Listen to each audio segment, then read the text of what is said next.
Hi guys, welcome back to Finding Your Indie. I'm Bonnie Paulson and I am trying out a new layout today. I am up here with my calendar from 2024. I just don't have the guts to go up and like erase everything because my kid's handwriting's all over it and I love it. So I'm like, I think I'll leave it for now. And I'm trying a new microphone. This is my blue snowball that I had from like 2020 and I just never really used it because I have my Better Shure M7 up at the desk. But I can't sit at the desk right now because my back has been hurting, as I'm sure a lot of you authors know exactly what I'm talking about. It makes it really difficult to sit at the desk, not have rhomboid strain, not have the scapular strain and the neck strain and all of the other things. So I'm like, okay, we're going to try this a little differently. So I'm trying the blue ball and let me show, I'm going to pull it up. And if you're like me, you laughed at blue ball. Don't laugh at blue ball. It's blue snowball. And I actually have where this cute little thing, the microphone covers up any of the, muffles any of the other outside noise. But man, this is a really neat little microphone. Okay, so I am just going to talk you through what I've been thinking about a lot in the last few months and what I really want you to focus on as an author. Okay, so we have a lot of people talking about sales being down and how their latest release or their latest launch didn't do what they were hoping it would do. I get that, and I am really worried because here's the reason why I'm worried, okay? Number one, we have been taught and we're told by pretty much the whole entire author industry and all of the gurus in it that the next book is the one that sells our previous books. This is not accurate, okay? I want you to really pay attention to what I'm going to tell you in the next few minutes. This is very important. Your new releases are not to find you new readers. Your new releases are to feed your current readers or readers who've been with you for a while, okay? That's what a new release is for. Your backlist is what should be bringing in your new readers. That's why we always say, put your best foot forward with your books. Go back through and recover the books that you need to, the better branding. Check out your back matter. As you have probably already seen, we have a lot of products available, especially freebies, for how to make sure that the product you're trying to market is actually marketable, meaning it is putting its best foot forward. So if that means you need to rewrite an epilogue, if you need to do some bonus content for that book, you need to do a new cover, maybe a new blurb, run through some reviews and make sure you're just essentially putting the best foot forward for that book, okay, for that product. Those older books bring in your new readers, and your new launches, your new releases keep your current readers happy. They keep them fed, okay? This is really important. And yes, I know people are going to argue and say, oh, but the best way to advertise the first book was to write the second book. Absolutely. It's a great way to push the first book. But let's say you're like me, and let's say I'm just going to pull up one pen name. So I'm going to talk about Bonnie really quick. And Bonnie writes sweet Western romances and sweet rom-coms and sweet contemporary romance. She's pretty much just writes sweet romance, okay? And have not released a book for her. So I just had a release about 6 weeks ago, somewhere in there. And I have not had a release with that pen name before that for at least a year. So wasn't releasing newsletters, wasn't doing social media. Actually, Mandy was doing my social media. I was just ignoring everything. I was like, nah, I don't want to deal with this. I don't want to do this anymore. I don't want to release a book every month. I don't want to stress out about what's working and what's not working. But then I started actually advertising again. I put it into KU and I'm pulling them back out and putting them back wide because I was doing better in my direct store. But I wanted to test out KU because this is what I do for clients, right? And I always believe that I should be testing things first. So I'm going back to my shop, going back to my store. I'm moving from Shopify to WooCommerce with this specific pen name. And I'm just giving you a rundown on what's been happening. So with my newsletters, it's really interesting because I have been writing new newsletters and they're short, brief, to the point. They talk about sales I'm having. I have a pretty extensive backlist, but not so much that I'd run out of things to talk about, right? Or have too many things to talk about. It's just putting them on a schedule and then going from there. I have an amazing VA who helps me with this process. But I'm essentially just focusing on a series a month, okay? That's what I've been doing. And just in doing that, focusing on my backlist, doing promotions, upping my posting schedule for social media, upping my newsletters schedules from one a month to two a week has increased the income because I'm getting out there. So this is what I want you to do. I want you to start looking at the time you're putting into your business, okay? When we talk about a standard e-commerce business, or we talk about, let's just say your dentist down the street, we're talking about maybe a restaurant down the street. If you notice, a restaurant doesn't add new things to their menus. What they're doing is they're trying to get people to come in and eat their food. They want them to come in. If you're a dentist, you're not out there adding new cleaning techniques. What you're doing is trying to get new leads.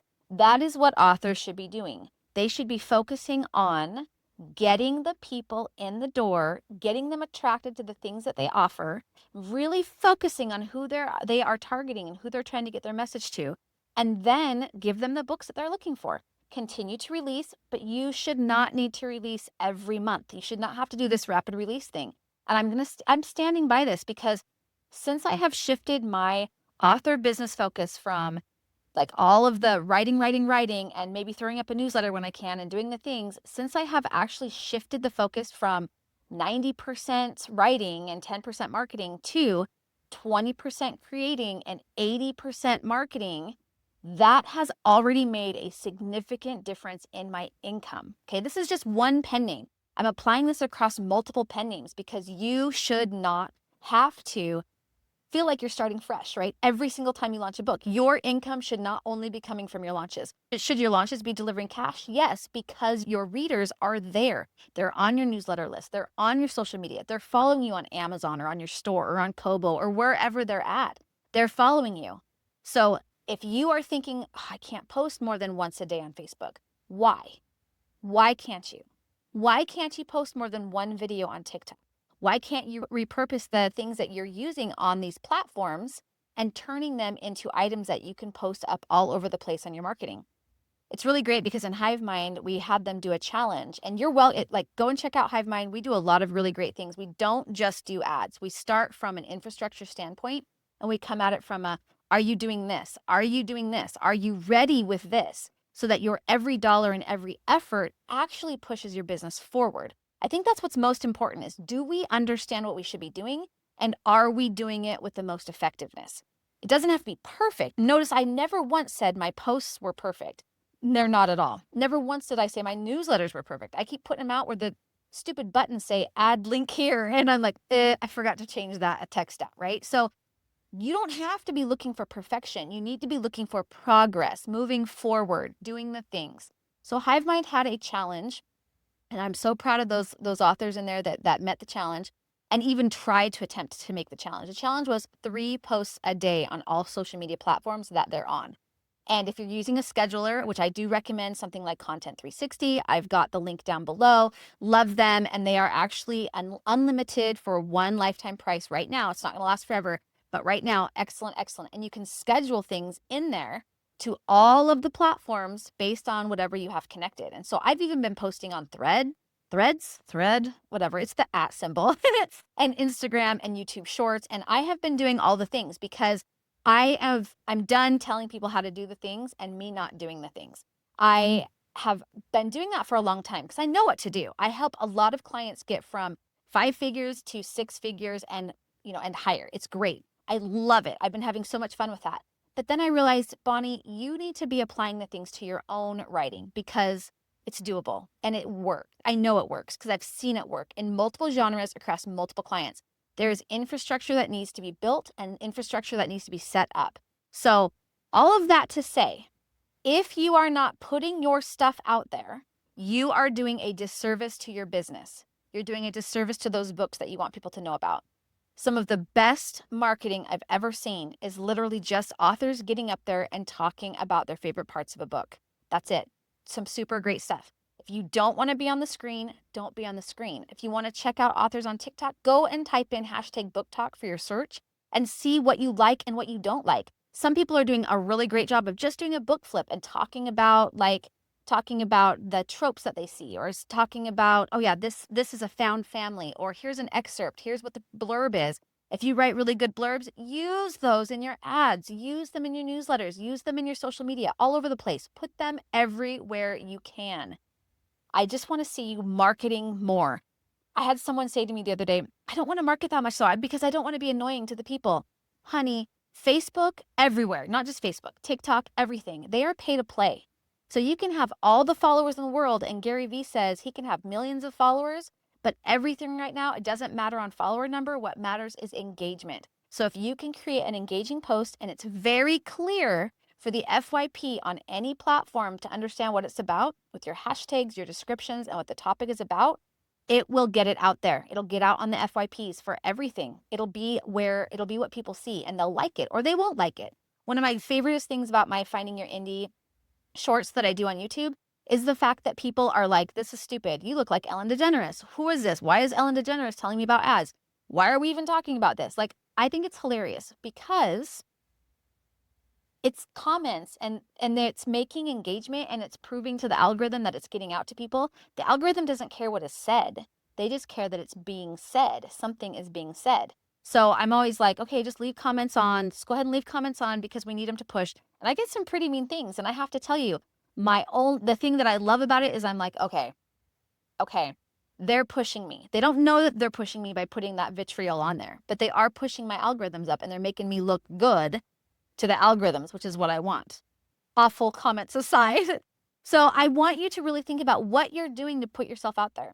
What can you be doing to put yourself out there? We have a marketing GPT that's trained on all of our stuff that's available. I'll link it down below. We also have a lot of freebies, guys. Come and join us. Let's talk about the ways that we can help your business become better, bigger. Get your books out there. There are so many people looking for your content right now. And guys, 8 billion people on the planet, if you only had 1% looking, that's massive. If you had 0.001% of the population looking, you still would be making a lot of money. You still would be feeding into readers that have been looking for you. But they can't find you if you're not marketing and telling them about the stuff. So this is a public service announcement for me today. I wanted to talk to you about how and why and do all the things, but I really just want to get this in your head. The more marketing you can do, the more money your books will make. And you already have an asset in your books, so you only need to learn how to repurpose your assets. Mandy and I will be having a class coming up on this soon, and we also talk about this in HiveMind a lot. So please do not hesitate. Go check out our HiveMind landing page. Join us and see, let's just talk about exactly what it is that you need to do to push your business further. Marketing is going to be that. Why don't you leave a comment below and tell me one of the things that you're going to do this next month to start pushing your marketing further. 80%, y'all. 80%. Hit like and subscribe, and don't forget to hit the notifications so you get notifications whenever we put up a new video. I'm looking forward to hearing what else you have going on in your awesome author business.